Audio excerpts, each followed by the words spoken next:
the core information that we consider in a Hazop is the guiding words. So this is where the methodology is constructed from. So we have parameters that we must evaluate in a process, in a node, and the parameters is flow, pressure, temperature, level, composition, and depending on the kind of Hazop that you are participating, you can have parameters related to startup, shutdown, maintenance, operations, human factor, and etc.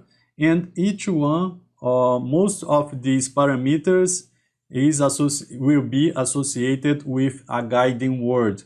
A guiding word will help you to issues related to pressure, what we should evaluate in the node in issues related to pressure.